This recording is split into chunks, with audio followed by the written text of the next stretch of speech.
Boa noite, irmãos. Convido aos irmãos que abram as Bíblias no Salmo 84.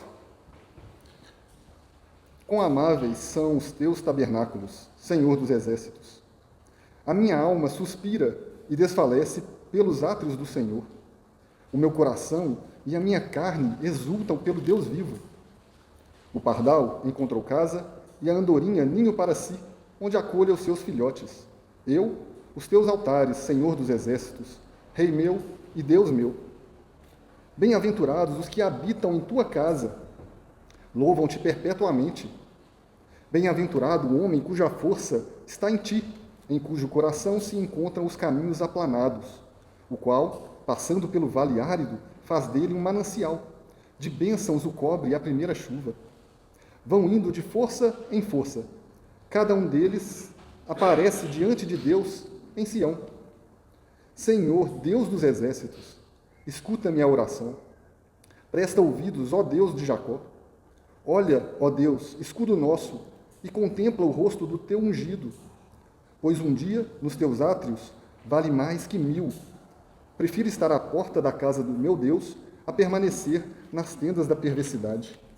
Porque o Senhor Deus é sol e escudo, o Senhor dá graça e glória. Nenhum bem sonega aos que andam retamente. Ó Senhor dos exércitos, feliz o homem que em ti confia. Quando você acordou essa manhã, o que o seu coração almejou fazer?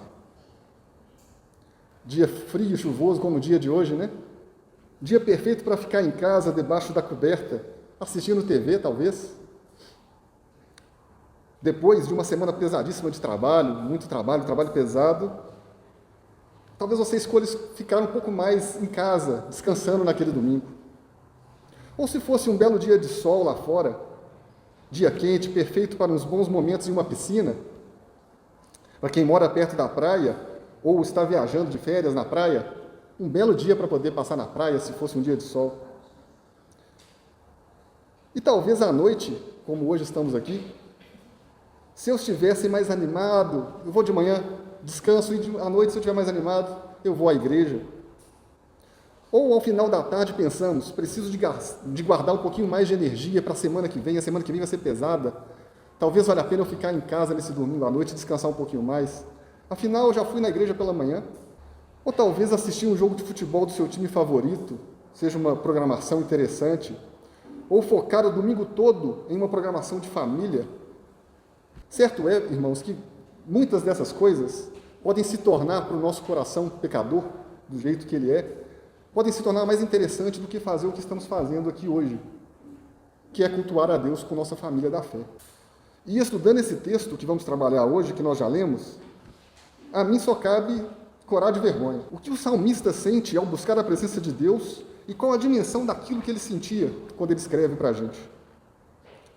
Versículo 1. Quão amáveis são os teus tabernáculos, Senhor dos exércitos. A minha alma suspira e desfalece pelos átrios do Senhor. O meu coração e a minha carne exultam pelo Deus vivo. Eu falando com a Marcinha, eu amo esse salmo profundamente. Ele me enche de esperança, mas esse primeiro texto me enche de vergonha. Percebam, irmãos, a profundidade dos sentimentos vivenciados pelo salmista nos momentos em que ele busca ao Senhor. O tabernáculo no Antigo Testamento era aquele lugar onde se guardava a Arca da Aliança. E o povo de Deus se reunia ao redor do tabernáculo para adorar a Deus ali. Entendam, irmãos, que não é que cremos que Deus está aqui à frente porque aqui é uma igreja. Não é que nós não vamos à igreja porque é lá que nós encontramos Deus. Não é isso. Nosso Deus é onipresente. Conforme nós lemos no Salmo 139, versículos 7 a 10, vou ler para vocês. Para onde me ausentarei do teu espírito? Para onde fugirei da tua face? Se subo aos céus, lá estás. Se faço a minha cama no mais profundo abismo, lá estás também. Se tomo as asas da alvorada e me detenho nos confins dos mares, ainda lá me haverá de guiar a tua mão, e a tua destra me susterá. Deus é onipresente, ele está em todos os lugares. A sua glória enche a terra e enche o céu. Então, não é que aqui Deus está presente simplesmente porque aqui é uma igreja. Mas nós vamos à igreja para ali, juntos com nossa família da fé, com pessoas que professam a mesma fé que a gente, para prestar o culto que é devido a Deus. Isso pode ser feito aqui, no imóvel da igreja, mas pode ser feito na casa do pastor, na casa de um irmão da igreja, pode ser feito na rua, numa praça. Mas hoje nós temos a graça e o privilégio de ter este imóvel aqui à disposição para fazer isso. Mas, dado o contexto do texto que nós estamos estudando, entendamos que o salmista se refere ao lugar para onde ele vai para adorar a Deus. Mais à frente veremos isso de forma mais clara quando o autor faz referência à peregrinação rumo a Jerusalém para a visita ao templo localizado no Monte Sião. Mas então voltemos aqui ao Salmo 84. Observem que essa alegria, essa exultação, esse júbilo do salmista atingem o coração e se estendem por todo o corpo do salmista. Já sentiram esse tipo de alegria, esse tipo de júbilo? Essa exultação que irradia até pelo seu corpo, você sente aquilo no seu corpo? Essa manifestação do salmista me faz lembrar da ideia do primeiro amor do texto de Apocalipse 2. Convido aos irmãos, aqueles que puderem, abrirem as suas Bíblias do texto de Apocalipse, capítulo 2. Em tal texto, Cristo manda que João escreva à igreja de Éfeso. E ele escreve assim: ao anjo da igreja em Éfeso escreve: estas coisas diz aquele que conserva na mão direita as 7 estrelas e que anda no meio dos 7 candeeiros de ouro. Conheço as tuas obras, tanto o teu labor como a tua perseverança, e que não pode suportar homens maus, e que puseste à prova os que a si mesmos se declaram apóstolos e não o são, e os achastes mentirosos. E tens perseverança, e suportaste provas por causa do meu nome, e não te deixaste esmorecer.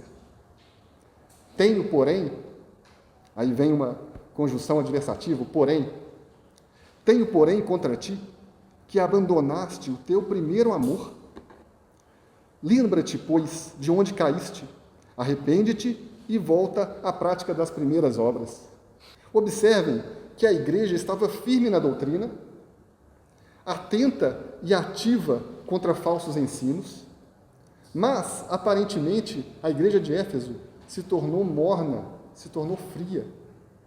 Quando somos chamados por Deus e convertemos nossos caminhos para Deus, ficamos empolgados com as novidades, empolgados por vermos a palavra de Deus agora como efetiva palavra de Deus. Entendemos que ela é a palavra de Deus. Empolgados por enxergarmos que essa história de salvação agora é para nós.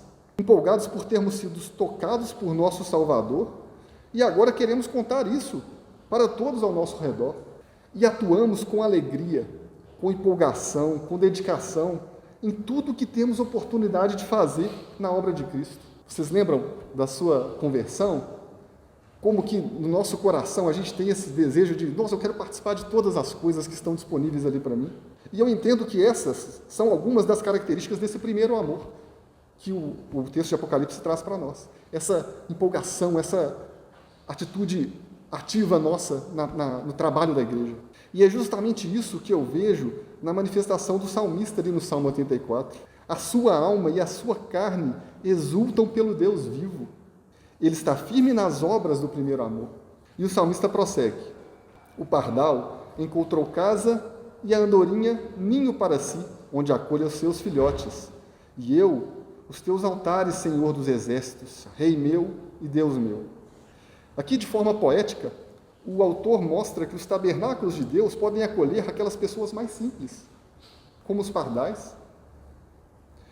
E as pessoas que não costumavam até então se aquietar em qualquer lugar, como as andorinhas, que via de regra passam o dia inteiro voando e só param para descansar, que costumam migrar em períodos frios, voando distâncias longas, mas ali, nos tabernáculos de Deus, a andorinha encontrou um lugar para construir o seu ninho e se estabelecer.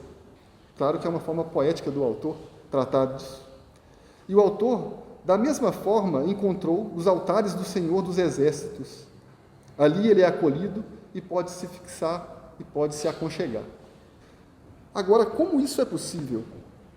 Alguém tão simples e insignificante como nós, sermos acolhidos e recebidos nos átrios do Senhor? Como isso é possível? Graça. Graça, aquele favor imerecido de Deus, aquele favor que nós não merecíamos e que Deus, em seu infinito amor, dirige a nós. E quando ganhamos consciência disso, quando ganhamos ali, no momento do primeiro amor, ou quando lembramos disso, como estamos fazendo agora, quando lembramos dessa graça que foi destinada a nós, é possível sentir aquela exultação no coração e na carne também. Mesmo sendo insignificante como eu sou, diante de toda essa obra da criação de Deus, mesmo sendo pecador como eu sou, mesmo sendo eu quem sou, Ele me acolhe em seus átrios. Ele me acolhe aqui hoje, neste domingo, apesar de tudo que eu fiz na semana que passou.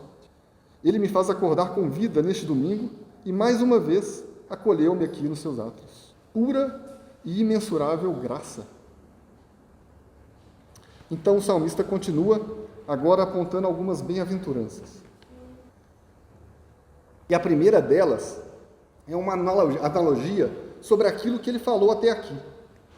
Bem-aventurados os que habitam em tua casa, louvam-te perpetuamente. Se buscar a Deus nos átrios do Senhor, nos tabernáculos de Deus, mexe tão profundamente com o salmista, corpo e espírito, aqueles que têm acesso livre à casa de Deus, que, por exemplo, trabalhavam no serviço a Deus, portanto, possuíam oportunidade de permanecer ali no templo durante todo o dia, para o salmista eles gozavam uma imensa honra e deleite, pois eles podiam louvar a Deus ali perpetuamente.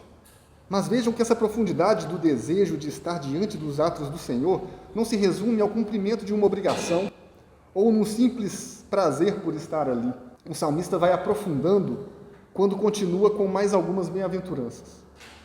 Versículo 5. Bem-aventurado o homem cuja força está em ti, em cujo coração se encontram os caminhos aplanados, o qual, passando pelo vale árido, faz dele um manancial. De bênçãos o cobre a primeira chuva. Vão indo de força em força, cada um deles aparece diante de Deus em Sião. Assim, o salmista começa a apresentar algumas razões que justificam esse seu profundo amor pela presença de Deus. Bem-aventurado o homem cuja força está em ti, Senhor. Por que isso? Não é bom que eu tenha a minha própria força? Quando reconhecemos que a nossa força, a nossa vontade, os nossos recursos não são suficientes, quando reconhecemos a nossa incapacidade de, por nós mesmos, sequer nos manter respirando, quando reconhecemos a nossa incapacidade diante dos problemas que fogem ao nosso controle, e isso acontece com certa frequência, né? Problemas que não estão no nosso controle. Quando então reconhecemos nossa insignificância diante da grandeza do nosso Deus, percebemos que somos completamente dependentes de Deus. Somos como crianças que dependem dos seus pais. Percebemos que dependemos da força de nosso Deus. Bem-aventurados, então, somos nós. Que maravilha saber que eu não dependo da minha limitada força, mas dependo daquele que é onipotente. Falamos sobre a onipresença de Deus, né? Que Ele está em todos os lugares, e agora lembramos que nós dependemos de um Deus que é onipotente, que Ele tem poder para todas as coisas. Aquele Deus que é o Criador dos céus, da terra e do mar, daquele que criou e sustenta todas as coisas. Nós dependemos daquele que controla todas as coisas. Portanto, bem-aventurados o homem cuja força está em ti, Senhor. Porque o Senhor tem poder para fazer qualquer coisa, das coisas ordinárias, mais simples, até as mais extraordinárias. Tenho certeza que alguns irmãos fizeram aqui uma ligação desse texto, que a gente leu agora, com uma passagem escrita pelo apóstolo Paulo. Em sua segunda carta aos Coríntios, no capítulo 12, Paulo trata do seu espinho na carne, Não sei se os irmãos lembram desse texto, é um texto muito interessante também. Esse espinho na carne de Paulo é algo que não sabemos exatamente o que era, do que se tratava, mas sabemos que isso incomodava profundamente. Esse texto está, segunda carta aos Coríntios, no capítulo 12.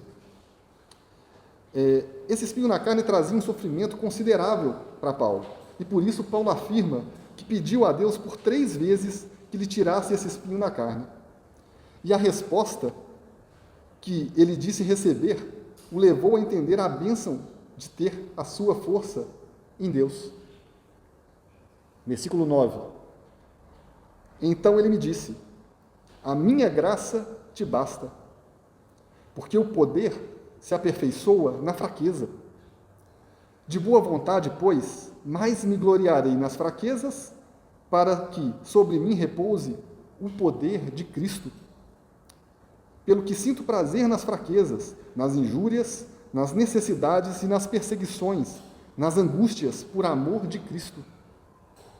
Porque quando sou fraco, então é que sou forte. Paulo percebe que é melhor, muito melhor, reconhecer a própria fraqueza, viver a própria fraqueza, a própria incapacidade de lidar com os problemas por si só. Porque nesse momento ele percebe quão dependente ele é de Deus. E ao mesmo tempo ele percebe sobre ele o poder de Cristo, o seu Salvador e Senhor. A segunda pessoa dessa trindade, detentora de todo o poder. Então, quando sou fraco, é que eu sou forte. Porque reconheço que é o poder de Deus que atua em mim e em meu favor. Não é a minha força, não é a minha vontade, não são os meus recursos, não. Bem-aventurado o homem cuja força está em ti. Voltando aqui para o Salmo 84. Em cujo coração se encontram os caminhos aplanados. O salmista, então, parece iniciar uma referência àqueles peregrinos que se deslocavam para Jerusalém em alguma ocasião festiva, alguma ocasião de festa, que é o que eu falei um pouquinho mais no início. Bem-aventurado o homem cuja força está em ti, em cujo coração se encontram os caminhos aplanados, o qual, passando pelo vale árido, faz dele um manancial, de bênçãos o cobre a primeira chuva. Vão indo de força em força. Cada um deles aparece diante de Deus em Sião. Sião é um monte, é uma colina que se localizava ao norte de Jerusalém. E foi o lugar onde foi construído o templo, o lugar onde Deus escolheu para ser construído o templo. O local onde Deus quis tornar, naquele contexto, sua presença acessível em meio ao seu povo. É aquela ideia que tratamos no início sobre os tabernáculos de Deus. Então o salmista entende que esses peregrinos que se deslocam para Jerusalém em busca do templo vão indo de força em força. Lembrando, essa força vem de Deus, não é força deles.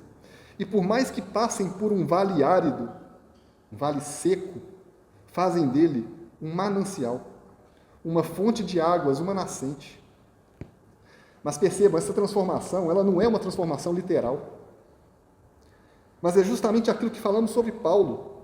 A minha graça te basta.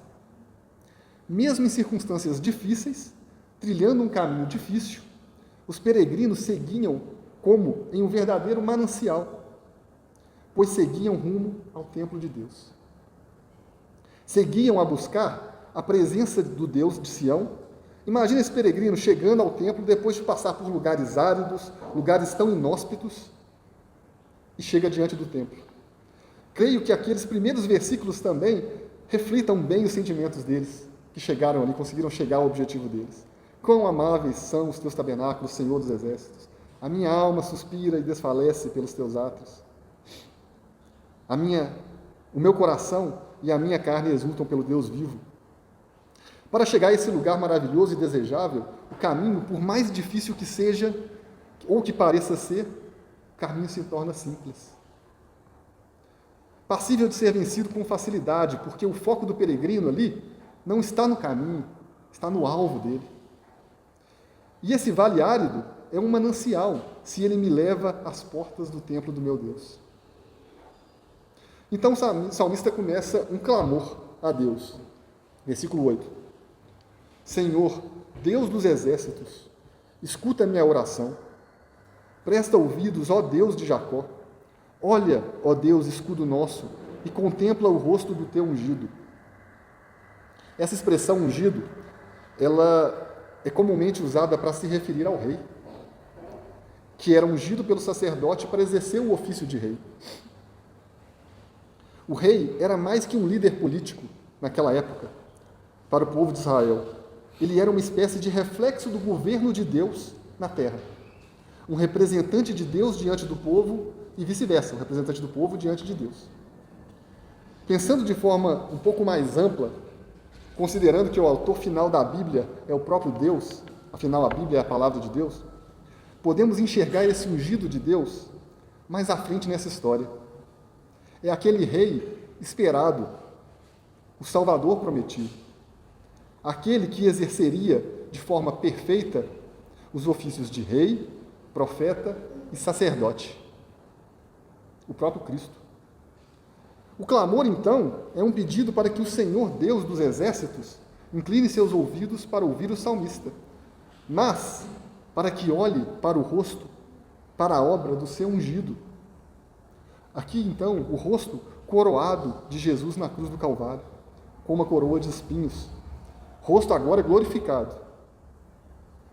O mediador perfeito que viria e veio. Cristo, aquele que é o caminho que leva a Deus, aquele pelo nome de quem hoje nós também oramos, quando nós oramos em nome de Jesus. Então, não por nós, Senhor, mas contemple o rosto e a obra do seu ungido. Nesse ponto de vista, o salmista reconhece que não há mérito em nós para pedirmos qualquer coisa a Deus, mas pela obra daquele que nos redimiu, o que o redimiria, no caso do salmista, podemos pedir a Deus com confiança e coragem, firmados não nos nossos méritos, mas nos méritos de Cristo. E o salmista prossegue: pois um dia nos teus átrios vale mais que 1000. Prefiro estar à porta da casa do meu Deus a permanecer nas tendas da perversidade. O salmista, então, volta a declarar o seu amor pelos atos do Senhor, afirmando que um dia ali vale mais que 1000. Um dia com Deus é muito melhor do que uma eternidade sem Deus. E o salmista prossegue afirmando que é melhor estar à porta da casa de Deus, mesmo que ao relento, a permanecer ou a ser acolhido nas tendas da perversidade. Quão intensa é a busca do salmista pela presença do Senhor. Quanta satisfação a presença do Senhor traz a ele. Nesse ponto, o autor resolve apresentar algumas razões para isso. Ele justifica, versículo 11. Porque o Senhor Deus é sol e escudo. O Senhor dá graça e glória. Nenhum bem sonega aos que andam retamente. No versículo 9, o salmista também se refere a Deus como escudo. Olha, Deus, escudo nosso, e contempla o rosto do seu ungido. Para um guerreiro, o escudo é um equipamento que promove a sua proteção. A proteção de Deus para o seu povo é um tema extremamente recorrente nas Sagradas Escrituras. Em vários momentos, vários textos a gente lê sobre a proteção de Deus para o seu povo. E ela vai além de qualquer proteção promovida por mãos humanas. Lembra-se do Salmo 127, versículo 1. Se o Senhor não edificar a casa, em vão trabalham os que a edificam. Se o Senhor não guardar a cidade, em vão vigia a sentinela. A proteção dada pelo Senhor dos Exércitos é mais eficaz do que qualquer proteção promovida por mãos humanas. Afinal, Ele é o Senhor dos Exércitos, cujo poder está acima de tudo e de todos. Não há força, não existe força que suplante o poder de Deus, como já vimos hoje. Assim, o Senhor é escudo, mas não é um escudo qualquer. É um escudo que é infalível, que atua dentro dos planos e dos propósitos dele. Mas observem essa ênfase. É um escudo infalível que atua dentro dos planos e propósitos dele. Com muita frequência, os planos de Deus não são compatíveis com os nossos, com os planos dos homens, os projetos que fazemos aqui. Quando nós adoecemos, por exemplo, ou sofremos algum problema, isso não significa que Deus falhou, que esse escudo deixou de funcionar. Não significa que Deus retirou sua proteção de sobre nós por algum momento. Afinal, os olhos do nosso Deus são sempre vigilantes. Lembram? Salmo 121:4? É certo que não dormita nem dorme o guarda de Israel. Salmo 121:4. Mas como já vimos, Deus nos aperfeiçoa nas fraquezas e nos problemas também. E a vontade de Deus certamente prevalecerá sempre sobre a nossa. Algumas pessoas, inclusive pregadores, creem que podem dobrar Deus à própria vontade. Pessoas que determinam seus desejos a Deus, que profetizam a própria vontade, entendendo que Deus precisa agora honrar essas determinações e falsas profecias. E nesse ponto percebemos que essas pessoas querem um Deus todo-poderoso, mas não querem um Deus que é soberano. Querem um Deus que atenda à sua agenda humana e não um Deus soberano. Querem isso, mas nunca terão, porque Deus é e sempre será soberano. E além de escudo, o salmista diz que o Senhor é sol. Nessa analogia, a ênfase está na capacidade de Deus nos iluminar os caminhos, de nos possibilitar enxergar, de nos aquecer e trazer vida a nós e a toda a criação ao nosso redor. O sol traz isso, né? Voltamos aqui a pensar naqueles que estão peregrinando rumo a Jerusalém, em direção ao templo. Estão protegidos pelo forte escudo, que é o nosso Deus, e tendo seus caminhos iluminados e revelados pelo próprio Deus. Além disso, esse mesmo Senhor dá graça e glória.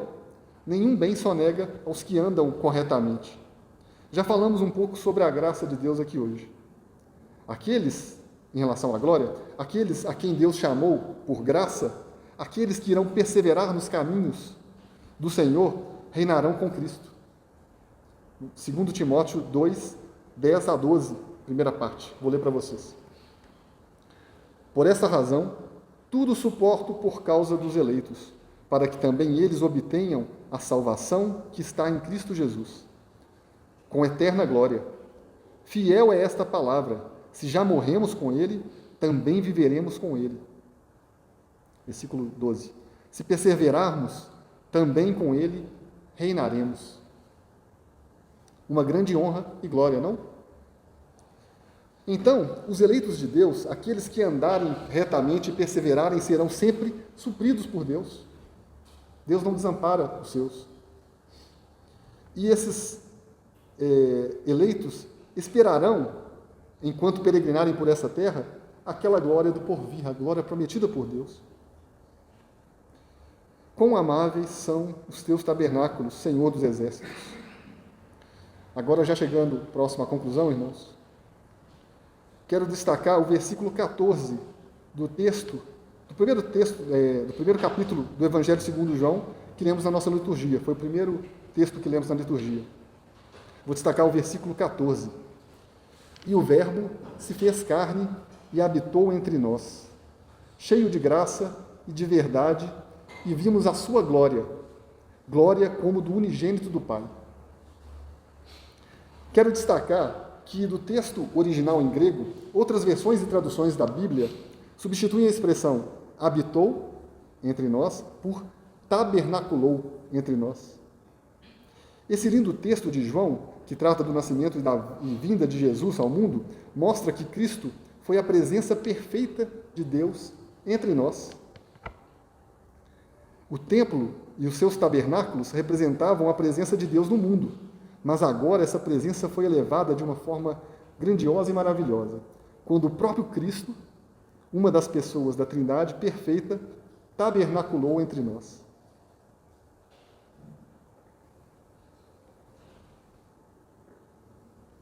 E agora uma breve aplicação. Quando somos exortados sobre como aproveitar ao máximo o nosso domingo, dia do Senhor, e somos convidados ou mesmo convocados para nos reunir aqui neste local para adorar a Deus, como família da fé, como recebemos isso? Nosso coração se entristece por receber uma cobrança, ouvir essa ladainha de novo? Ou quando ouvimos uma exortação assim, ou um convite assim, pensamos: quão amáveis são os teus tabernáculos, Senhor dos exércitos. A minha alma suspira e desfalece pelos atos do Senhor. O meu coração e a minha carne exultam pelo Deus vivo.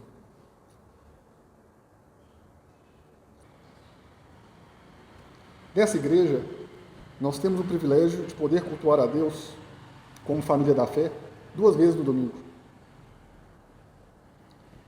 Que nossos corações e nossa carne exultem pelo Deus vivo. Se necessário, busquemos aquela ideia do primeiro amor. Que possamos sentir como salmista,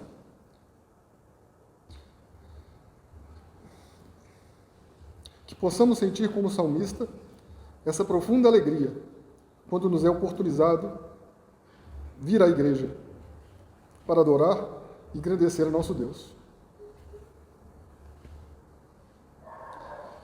E que não troquemos essas oportunidades preciosas de forma displicente. Que Deus nos abençoe.